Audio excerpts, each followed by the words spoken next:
नमस्कार। समाज सिद्धि के अंतर्गत द्वंद्व समास की सिद्धि चल रही है और इससे पूर्व के वीडियो में द्वंद्व समास में प्रयुक्त होने वाले उपयोगी महत्वपूर्ण जो सूत्र हैं जो प्रत्येक शब्द की सिद्धि में प्रयोग में आएंगे उनको पूर्व में ही वीडियो में बता दिया गया है, जिसका लिंक प्लेलिस्ट में ऐड कर दिया जाएगा। और आज द्वंद्व समास के कुछ अन्य उदाहरणों को लेंगे और साथ ही प्रत्येक उदाहरण में काम आने वाले उसी तरह का अगर कोई और भी उदाहरण आता है तो हर सूत्र को दोबारा से भी बताया जाएगा। तो हम सिद्धि कर रहे हैं आज हरिहरऊ की। इसमें प्रयोग में आने वाला जो सूत्र है वो मुख्य, अन्य सूत्र तो वही हैं, लेकिन जो मुख्य सूत्र होगा वो होगा द्वंद्वे घी। इस सूत्र को इससे पूर्व के वीडियो में भी बताया गया है, इसलिए मैं यहाँ केवल संक्षिप्त में बताऊंगी कि द्वंद्व समास में घी संज्ञक शब्द की पहले प्रयोग किया जाता है। घी संज्ञक से तात्पर्य है ऐसा शब्द जिसके कि अंत में ह्रस्व ई आ रहा हो उसे, यानी ह्रस्व ई ह्रस्व उ अंत वालों को ही घी संज्ञक कहा गया है। तो यहाँ पर हरि को इसीलिए पूर्व में लिया गया है। तो हरिहरऊ ये शब्द है और इसका लौकिक विग्रह होगा हरि और हर, यानी कि विष्णु और शिव। तो संस्कृत में लौकिक विग्रह क्या होगा, जो इसका हिंदी अर्थ है उसी की संस्कृत उसका लौकिक विग्रह हो जाएगा, वो है हरिश्च हरश्च। इस लौकिक विग्रह से जो अलौकिक विग्रह होगा वो होगा हरिसु हरसु, यानी कि च को हटा दिया जाएगा और दोनों पदों में प्रथमा विभक्ति का, क्योंकि प्रातिपदिक है और उनका जो परिचय दिया जाएगा प्रातिपदिक शब्द में प्रथमा का प्रयोग किया जाता है प्रथमा विभक्ति का, और यहाँ क्योंकि एक एक हैं तो हमने एक वचन के यानी सु का प्रयोग किया है। तो सुऔजस ये तो शब्द रूपों की सिद्धि के अंतर्गत बताया ही जा चुका है पहले ही। तो ये हो गया अलौकिक विग्रह। अतः चार्थे द्वंद्व, च अर्थ में द्वंद्व समास होता है। तो यहाँ पर च का अर्थ आया है, हरि और हर और शब्द आ रहा है, अतः चार्थे द्वंद्व सूत्र से यहाँ पे समास हो गया। इसकी समास संज्ञा हो गई हरिहरऊ की, तो कृतद्धित समास से प्रातिपदिक संज्ञा हो गई और प्रातिपदिक संज्ञा होने के बाद विभक्तियों को हटा दिया जाएगा, यानी प्रातिपदिक शब्द से विभक्तियों को सु को हटा देंगे तो सुख का लोप हो जाएगा और स्थिति हो जाएगी हरिहर। और द्वंद्वे घी यहाँ बताया गया है कि यहाँ पहले हरि को ही क्यों लगाया गया, हर हरि क्यों नहीं किया गया, तो वही यहाँ समझाया गया है कि द्वंद्वे घी यानी द्वंद्व समास में घी संज्ञक शब्द का पूर्व प्रयोग होता है, इसलिए यहाँ पर हरि को पहले लिया गया। तो द्वंद्वे घी सूत्र से हरि का पूर्व प्रयोग हुआ। उसके बाद हरिहर स्थिति हुई तो एक देश विकृत न्यायत्वा सूत्र से जब विकृति आ गई तो दो की विवक्षा में पुनः यानी सुख का आगम करेंगे, तो दो की विवक्षा में सु का नहीं करेंगे, औ का आगम करेंगे, तो हरिहर औ ये स्थिति हो गई। वृद्धि रेची सूत्र से अ प्लस औ यानी कि हर हरिहरक में र में जो आ है वो और ये औ मिलकर दोनों वृद्धि हो गए, यानी औ ही हो गए। तो ये शब्द वृद्धि सूत्र से वृद्धि होकर हरिहरऊ ये शब्द सिद्ध हो गया। अगला शब्द हम ले रहे हैं ईश कृष्णऊ। ईश कृष्ण में जो मुख्य सूत्र होगा, इनको पूर्व के वीडियो में बताया जा चुका है, इसलिए यहाँ केवल संक्षिप्त में याद दिलाने के लिए बता रही हूँ। अजाद्य अदंतम ये सूत्र है, अर्थात सामासिक पद में दो शब्द हों और जब एक शब्द ऐसा हो जिसकी की शुरुआत अच से हो रही हो, यानी स्वर से हो रही हो, अच आदि, और उसके अंत में अद हो यानी कि ह्रस्व अ हो, तो ऐसे शब्द का पहले प्रयोग होगा जिसकी की समाप्ति तो ह्रस्व अ पे हो रही हो लेकिन शुरुआत किसी स्वर से हो रही हो। तो ऐसा शब्द इनमें से कौन है? कृष्ण तो नहीं है क्योंकि इसकी शुरुआत ही अच यानी स्वर से नहीं हो रही, अतः ईश ही है क्योंकि इसके अंत में अ है और पूर्व में स्वर है, अतः ईश कृष्ण होगा, कृष्ण ईश नहीं बनेगा जब भी समास होगा। तो ये यहाँ पर प्रयुक्त किया जाएगा, यानी कि इसका हम उपसर्जन नहीं कर सकते, इनको ऐसे ही रखेंगे, ई को ही पूर्व में रखेंगे। तो ईशश्च कृष्णश्च ये इसका लौकिक विग्रह हो गया। इस लौकिक विग्रह से जो अलौकिक विग्रह हुआ वो हुआ ईशसु कृष्णसु। अब सुपो धातु प्रातिपदिक सूत्र से सुप आदि व्यक्तियों का लोप करेंगे। इससे पूर्व वही है कि लौकिक विग्रह हुआ और अलौकिक विग्रह हुआ और दो की कक्षा में चार थे द्वंद से द्वंद समास हो गया। समास हुआ तो कृतज्ञ समासस्य से प्रातिपदिक संज्ञा हो गई। प्रातिपदिक संज्ञा हुई तो सुपो धातु से, सुपो धातु प्रातिपदिकों से यानी कि प्रातिपदिक शब्दों से और धातुओं से सुप को हटा दिया जाएगा, तो सुप का लोप हो गया। अब वही सूत्र अचा अच आदि अत अंतम, ऐसा शब्द जिसके अत अंत में हो और अच आदि में हो, अच आदि अत अंतम। तो ऐसा शब्द कौन सा है जिसके कि स्वर शुरू में है और अंत में अ है, वो है ईश। तो अचाद्यंतम से ईश का पूर्व प्रयोग हुआ। इस सूत्र से ईश का पूर्व प्रयोग करने के बाद एक देश विकृत न्यायत्वाद सूत्र से विकृति आई तो पुनः विभक्ति का आगम किया। दो यानी कि द्वंद्व है तो औ को सु औ जस लगाना होगा, प्रथमा ही लगाएंगे प्रातिपदिक है, तो यहाँ पर औ का आगम करेंगे। तो द्वंद्व में औ विभक्ति लगा दी गई। द्वंद्व में हम सु को तो लगा ही नहीं सकते, सु तभी लगाएंगे जब हम इनका विग्रह करेंगे, तब अलग अलग दो बार लगेगा। लेकिन अगर समास कर रहे हैं तो दो की कक्षा में दो ही लगाएंगे ना, द्विवचन। तो अव्यक्ति लगाई तथा वृद्धि रेची सूत्र से अ और औ मिलकर औ हो गए, तो ईश कृष्ण ये शब्द रूप यानी कि ये सामासिक शब्द रूप सिद्ध हो गया। अगला जो उदाहरण ले रहे हैं वो है शिव केशवौ, और इसके लिए जो सूत्र लगेगा वो है अल्पचतरम। ऐसे शब्द जो कि दोनों ही स्वर युक्त हों, लेकिन उस शब्द को पहले लिया जाएगा जो कि अल्पच वाला हो, जिसकी शुरुआत ह्रस्व स्वर यानी छोटे स्वर से हो रही हो। तो केशव तो अपने आप में वृद्धि वाला है, यानी गुण है, आ और ई दोनों को मिलके ए बना है, तो ये तो दीर्घ हो गया। एक मात्रा चाहिए हमें तो वो हो गई ई, तो इसलिए यहाँ पे शिव को पहले लिया गया। इसका लौकिक विग्रह हो गया शिवश्च केशवश्च, और शिवसु केश, इस आधार पर शिवसु केशवसु इति अलौकिक विग्रह। ये अलौकिक विग्रह हो जाने पर चार थे द्वंद सूत्रेण द्वंद्व समास है, यानी कि चार थे द्वंद्व सूत्र से द्वंद्व समास हो जाने पर कृतद्धिश समासश्च सूत्रेण प्रातिपदिक संज्ञा उपरांते सुपो धातु इत्यनेन सुपलोपे। सुपो धातु प्रातिपदिक इस सूत्र के द्वारा सुप व्यक्तियों का लोप कर दिया गया, तो शिव केशव हो गया। इति जाते यह स्थिति हो जाने पर अल्पचतरम इत्यनेन शिव शब्द से पूर्व निपाते। अल्पचतरम सूत्र से शिव शब्द को पहले लिया गया, पहले गिराया गया, केशव को बाद में लिया गया। अतः किस सूत्र से? अल्पचतरम से, क्योंकि शिव का जो ई है वो अल्पच है, जबकि केशव को हम पहले लेंगे तो ए अल्पच नहीं माना जाता, ह्रस्व स्वर नहीं है। तो एक देश विकृत न्यायत्वाद सूत्र से अब पुनः व्यक्तियों का आगम करेंगे, तो द्वंद्व की कक्षा में हम औ को लाएंगे। अव्यक्त अर्थात अव्यक्ति आ जाने पर वृद्धि रेचि इत्यनेन वृद्धौ इति रूपम सिद्धम, यानी वृद्धि रेचि इस सूत्र से वृद्धि हो जाने पर यह शिव केशव यह रूप सिद्ध हो गया।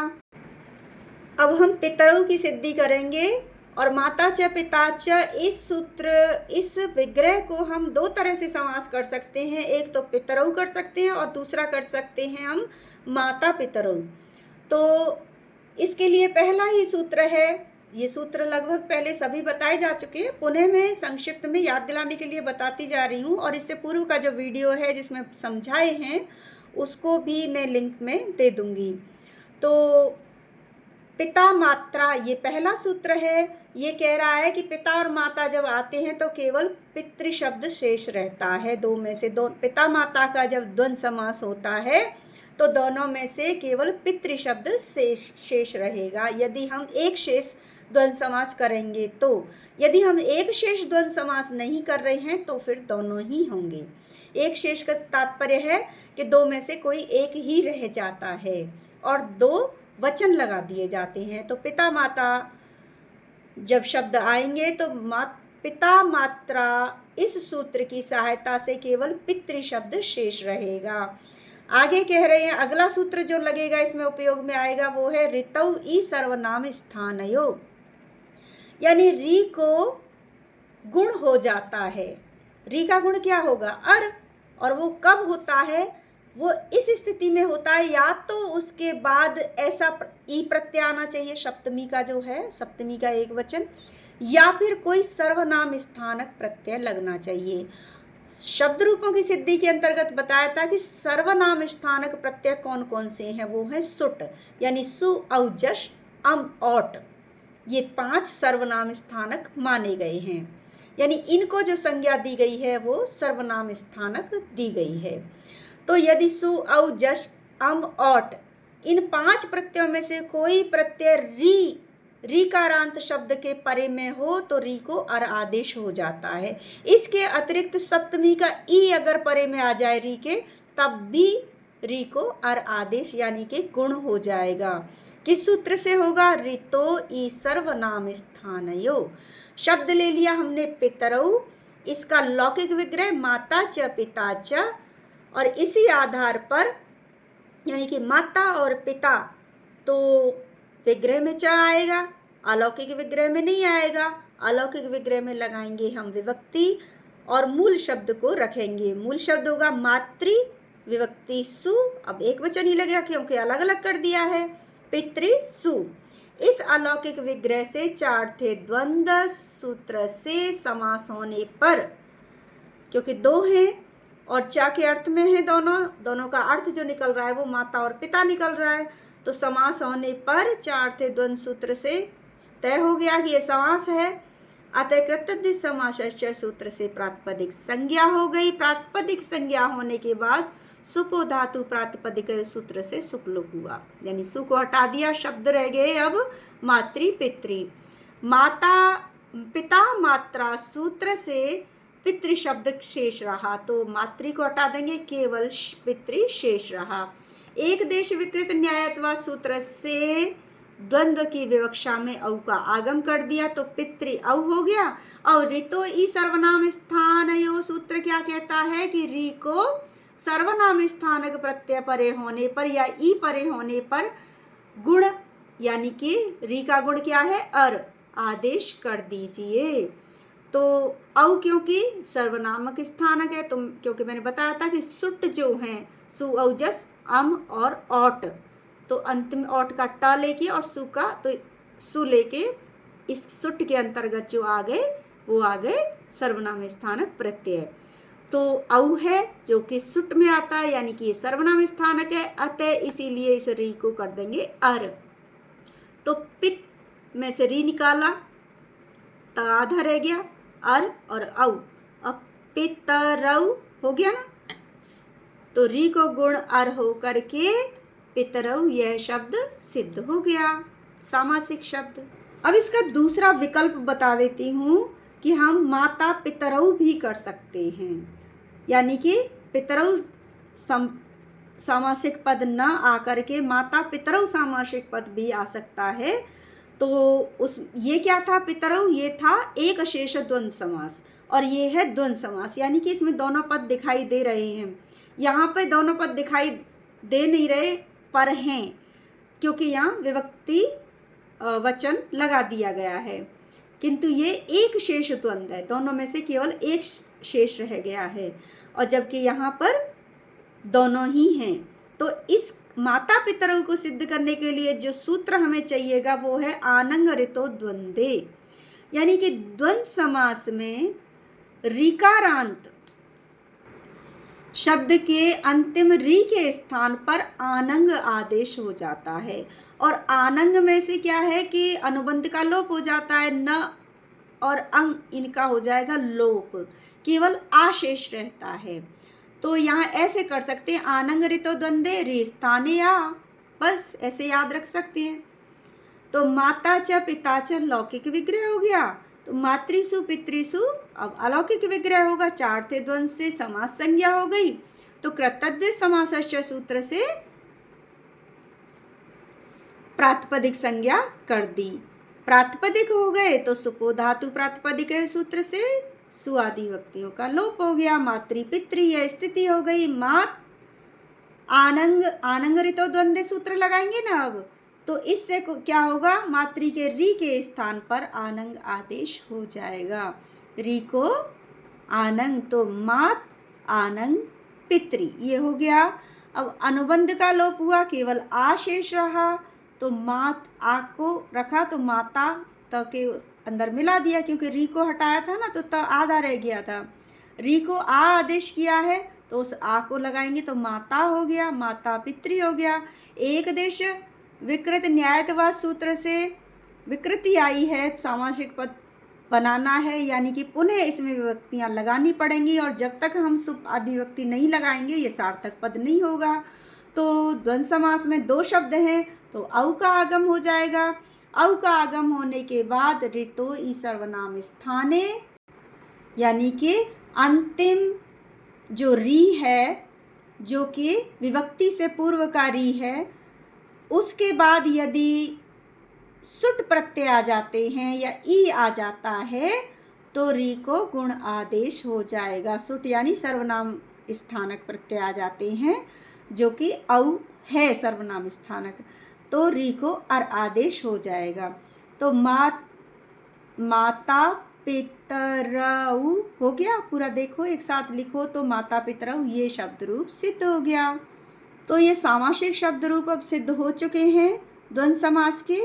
इसके अतिरिक्त ध्यान रखिएगा, द्वंद्वश्च प्राणी तुर्य सेनानंगानाम, ये सूत्र कह रहा है कि प्राणी तुर्य सेना या शरीर के अंगों का, जैसे पाणिपादम हाथ और पैर, इस तरह के समूहवाची शब्दों का, जो कि समूह में रहेंगे, हाथ भी दो हैं तो ये चार हो गए ना, पैर भी दो हैं, ऐसे शब्दों का जब समास होगा तो वो नपुंसक लिंग एक वचन में होगा, क्योंकि सामूहिक हो जाता है ना, इसलिए। अब सेना, जैसे कौरवों की सेना, पांडवों की सेना, तो ये सामूहिक हो गया ना। तो ऐसे शब्द जब बनते हैं तो वो समाहार के कारण यानी समूह के कारण जब इनका द्वंद्व होगा तो वो होगा नपुंसक लिंग एक वचन में। तो जो विभक्ति आएंगी अंत में, जो हम विभक्ति एक देश विकृत न्यायत्वा सूत्र से अंत में लगाएंगे, बाकी सब तो यही रहेगा। तो जो लगाएंगे, जैसे औ लगाएंगे, औ ही लगेगा द्वंद्व में, सु तो लगेगा नहीं। तो अतो हम सूत्र से, यानी कि अ अंत में होने के कारण जो विभक्ति आएगी उसे अम आदेश हो जाएगा। फिर भी यदि आपकी समझ में नहीं आता है और कोई इस तरह का शब्द आपको सिद्ध करना है तो आप कमेंट में बता सकते हैं, मैं आपको कुछ उदाहरण उसके भी सिद्ध करके बता दूंगी। तो मुख्य जो प्रसिद्ध उदाहरण हैं जिनका बहुत ज़्यादा कॉम्पिटिशन्स में आना होता है, BA में एग्ज़ाम्स में आना होता है, उन सभी को मैंने करा दिया है और उसी से मिलते हुए और उदाहरण होंगे, यानी अलग से हमें कोई सूत्र नहीं चाहिएगा। अगर आप शुरुआत कर देंगे तो ये अवश्य हो जाएगा इन्हीं सूत्रों से।